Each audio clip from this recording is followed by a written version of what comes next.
The good news there in verse 18 and there in verse 22 is that we've been made free from sin. Now, when you understand sin and its sinfulness, then you have an appreciation for what it means to be free from sin. And what a glorious deliverance that is.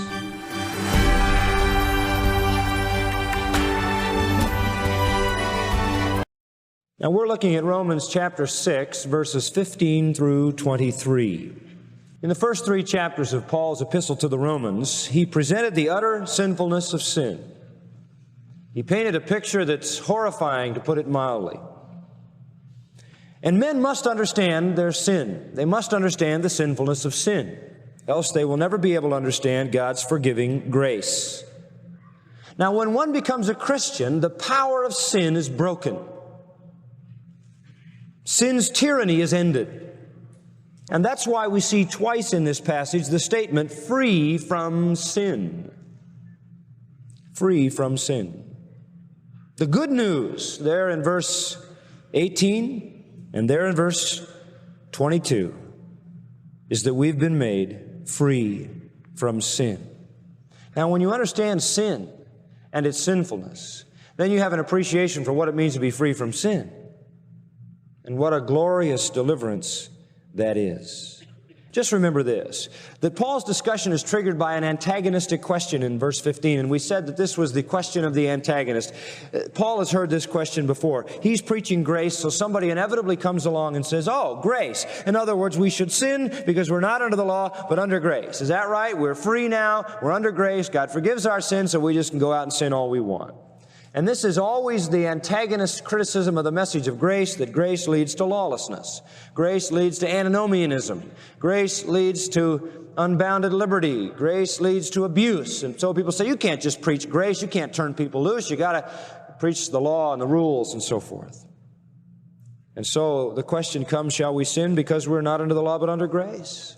Do people who are under grace just go wild on their sin? The answer is God forbid. No, no, no. And that's the second point, the answer.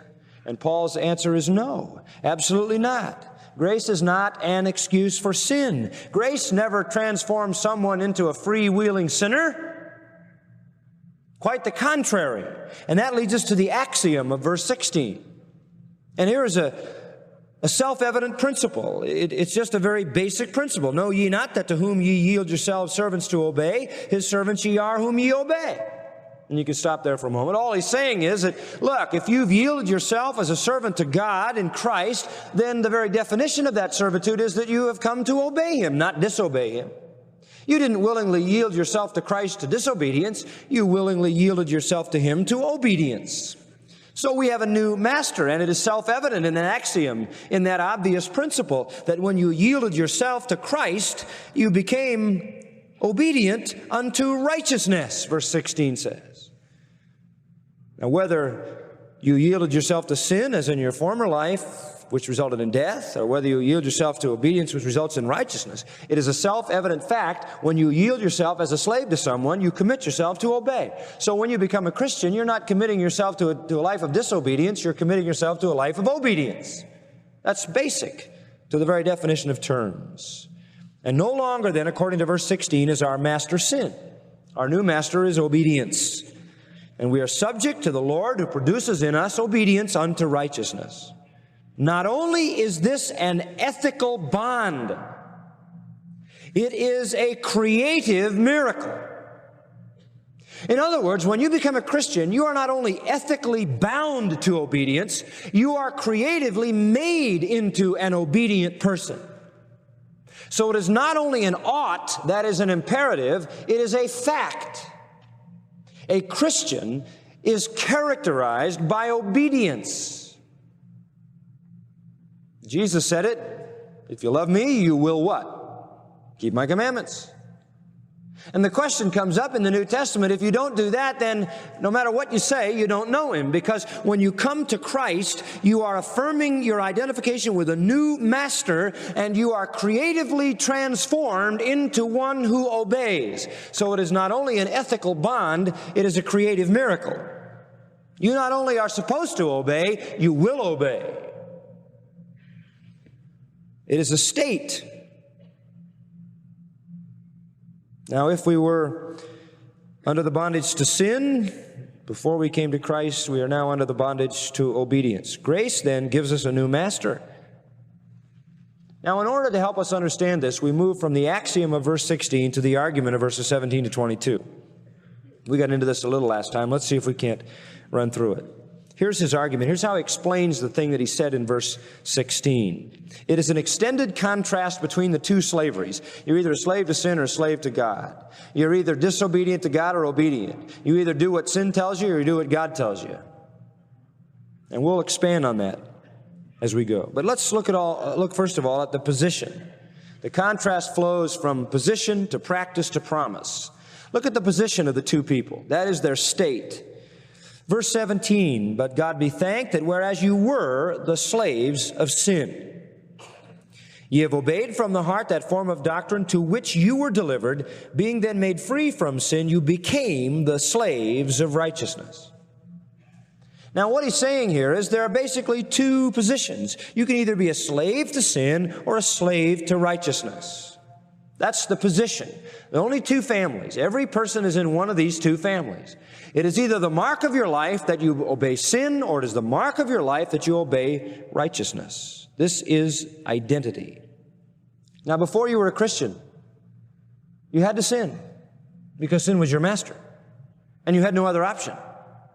And so all you did, even your best, was filthy rags. You just sin. And even when you did a good deed, you had a bad motive because it wasn't to glorify God. It was probably to feel better about yourself or to conform to some ethical standard. And anything short of the glory of God is a sin. So it was sin. When you became a Christian, no longer did sin have the tyranny over you, as we've been seeing. Great thought. Now we are slaves of God. Now we are servants of righteousness. Now we are called to obedience. Are we going to continue in sin and lawlessness? Ridiculous. Listen to this. Before you were a Christian, you weren't free. People say, oh, I don't want to give up my freedom. Boy, I'm not going to become a Christian and get constricted, all that. You weren't free. You know what? You are an absolute bond slave to sin. It's all you ever do. People think they're free. They're not free. That isn't freedom. When you became a Christian, you became free. You're free for the first time in your life. Not free to do wrong, but free to do what? Right for the first time. Get that? Write that one down somewhere. That's very important, very basic. When you become a Christian, you say, oh, I have liberty in Christ. Now I can do whatever I want.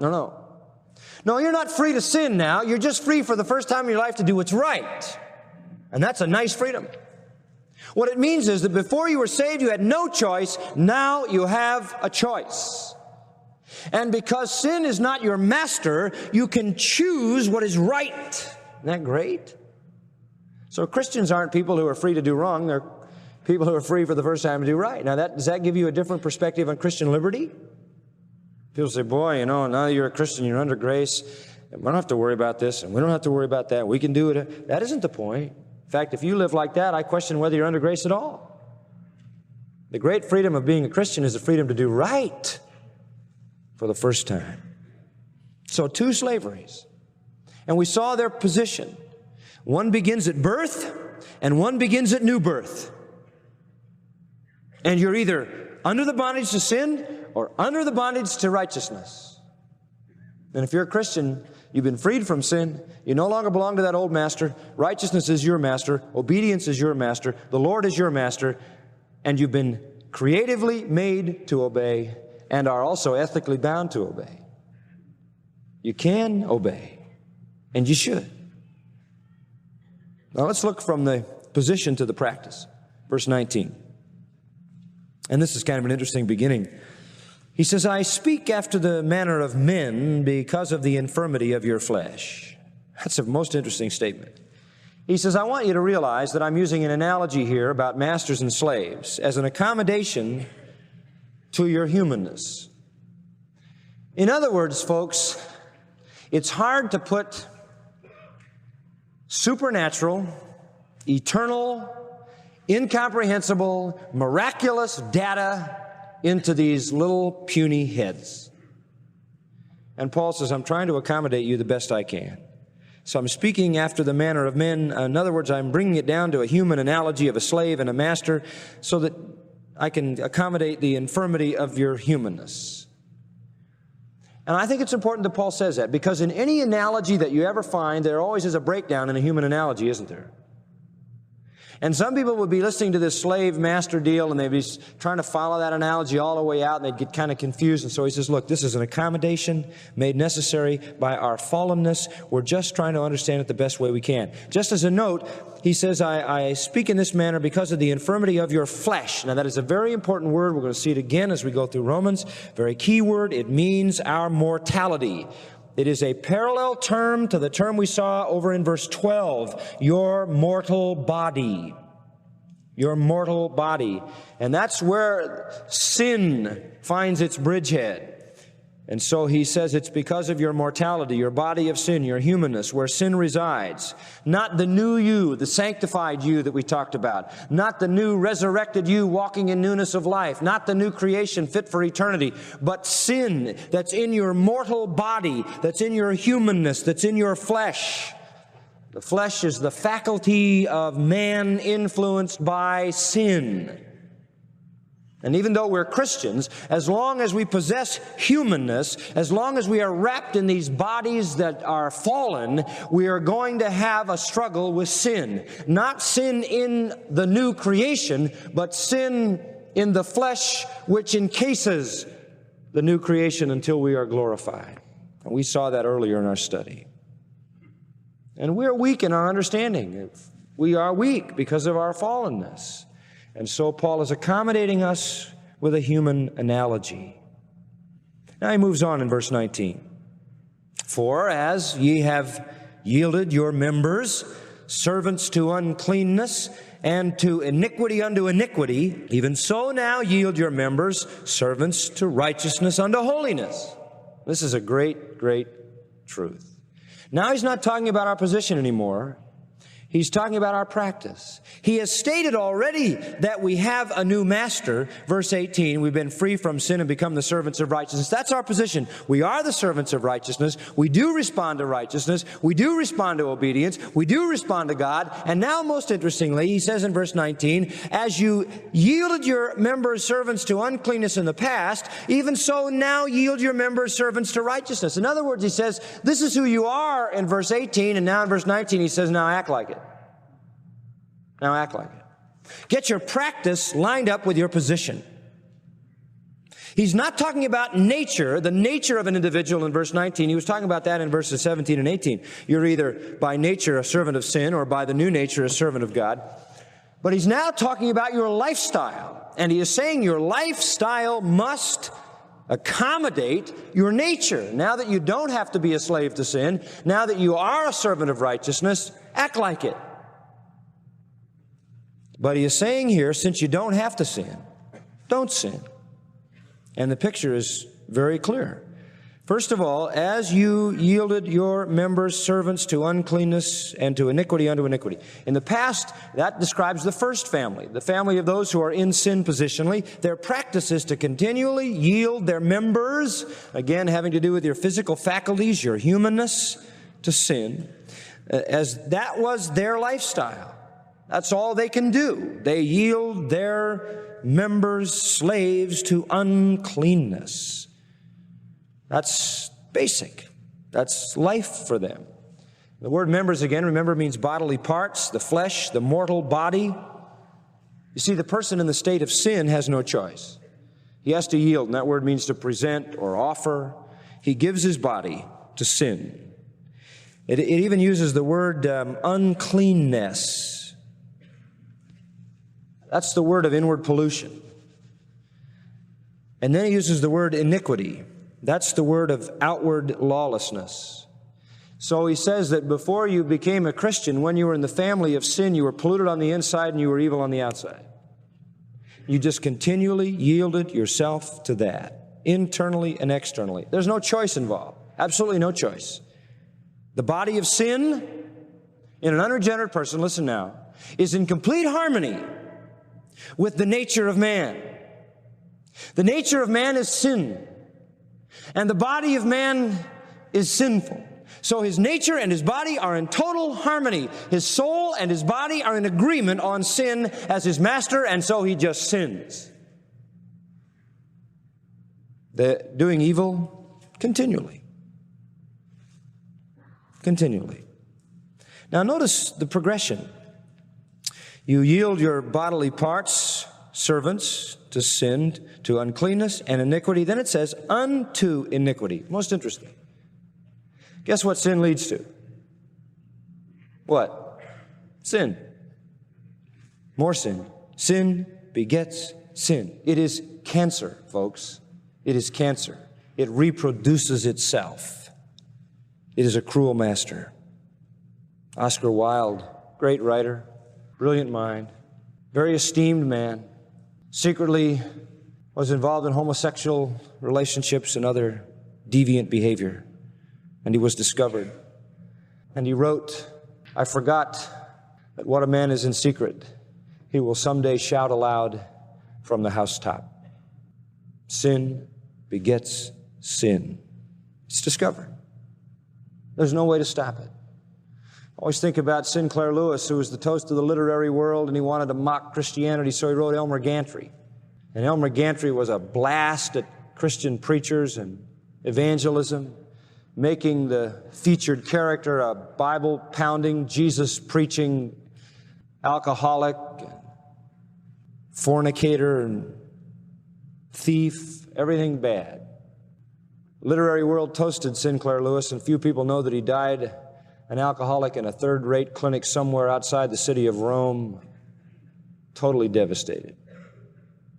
You don't get away with sin. It just begets itself. And that's what he's saying. You used to be under sin. And as your position was under the bondage of sin, your practice was there as well. And sin begets sin, begets sin, begets sin, begets sin, begets sin. And as we'll see in a moment, there's an ultimate end to all of that. But he says this, now you've been translated to a new master. As you did that in the past, look back at verse 19.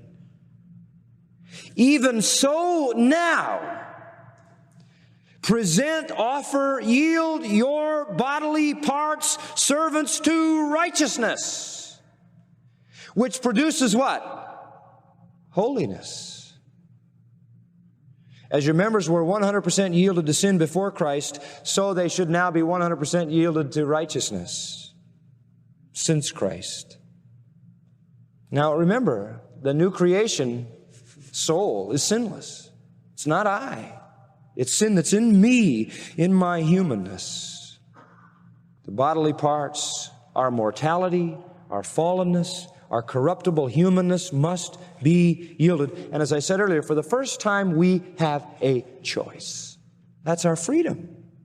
And so we come to chapter 12 of Romans and we hear these familiar words. I beseech you therefore, brethren, by the mercies of God, that ye present your what? Bodies. Where is the problem? It's the body, isn't it? And that's why he doesn't say present your soul. Your soul is a new creation. He doesn't say present your inner man. That's been transformed. Present your what? Your body. Because that's where the battleground lies. In your fallenness, in your humanness. That's why Paul says also to the Corinthians, I beat my body to bring it into subjection. You have to really control it. Read 1 Thessalonians chapter 4 and see how the body tends to drag us into evil. And so he says, you did yield yourselves that way. Oh, now yield your bodily parts as slaves to righteousness. You will do this because you're new, but do it always because you can. You understand that? You will do it, but do it all the time. You will do it sometime. You will do it because you're new, but do it all the time. In other words, listen now carefully. When you came into salvation in Jesus Christ, God's grace was not given to you to allow you to do sin and get away with it, but to make it so you would never have to sin. You understand that? Big difference. I don't think very many people understand that. So the whole idea of being a Christian isn't impunity from sin. The whole idea of being a Christian is that you just don't sin. See, now wait a minute. Can we do that? Technically, yes. Practically, no. because our fallenness gets in the way. But we want to do it more and more. And look at the progression here. Yield your members servants to righteousness unto what? Holiness. Righteousness means do right. Righteousness is doing right. Holiness is a state of perfection. As iniquity leads to iniquity, doing right leads to spiritual perfection, spiritual completion, to being utterly separated from sin. That's what holiness means. Martin Lloyd-Jones, who so often captures thoughts in such a graphic way, says this: as you go on living a righteous life and practicing it with all your might and energy and all your time and everything else, you will find that the process that went on before, in which you went from bad to worse and became viler and viler, is entirely reversed. You will become cleaner and cleaner and purer and purer and holier and more conformed to the image of the Son of God. End quote. Now, see, that's the difference, isn't it? That's the difference of the outworking of that new nature as over against the outworking of the old nature. That's the difference in the second half of Romans 6 in being under the master, the Lord, under the master, sin. So we progress to greater and greater purity, greater and greater holiness as sinners go down, down, down, down. Let me add a footnote. Nobody stands still. And Christians who allow themselves sin under the wrong understanding of grace, or because they give in to the flesh, will find at work in them the same principle that's at work in an unbeliever. Sin will lead to sin, to sin, to sin, to sin. So each slavery is a developing slavery. Neither stands still. When Israel was in Egypt, to borrow an analogy, if I might, God gave Pharaoh a command. Most people know the command, let my people what? Go. You know the rest of it? That wasn't the whole thing. Listen to what God said. Let my people go that they may serve me. You don't understand the command if you don't understand that part. Let my people go that they may serve me. Nobody was ever delivered from bondage to do what they wanted. When we were delivered from bondage, we were to do what God wants. He didn't say, let my people go so they can roam around the rest of their life. It was not to let them go to wander at their own whim and do as they please. God's plan for them was that they might be delivered from the bondage of their cruel masters in Egypt in order to become committed to a new master and serve him. By the way, it took a whole generation to learn that. So we haven't been freed from sin to do what we want. We've been freed from sin to do what he wants.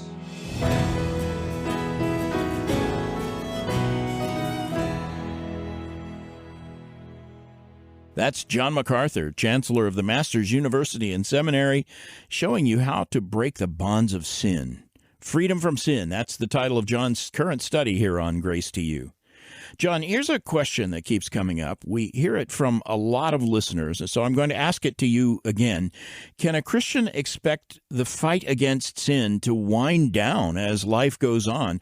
I mean, it would be nice to think that as we naturally slow down a bit with age, that the battle against sin would also ease up or slow down. But is that the case? Yeah, I think in one sense it is. Otherwise, there wouldn't be any such thing as sanctification. If sanctification is progressively being conformed to the image of Christ, then yes, sin has to decrease and righteousness has to increase. And that is what happens. I'm looking at life from this end of life. You know, I'm in my 80s. I'm looking back over my life and I'm saying, I rejoice that I'm not where I was when I was 25 as a Christian struggling with sin. I'm not where I was when I was 45. I'm not where I was when I was 65. There's no question that I have seen the hand of the Lord in my life breaking the power of sin and increasing the power of holiness in my life. Yes, sanctification is progressive.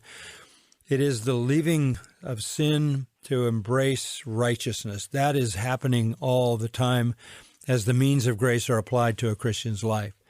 But having said that, it doesn't necessarily mean you're going to be more content with yourself.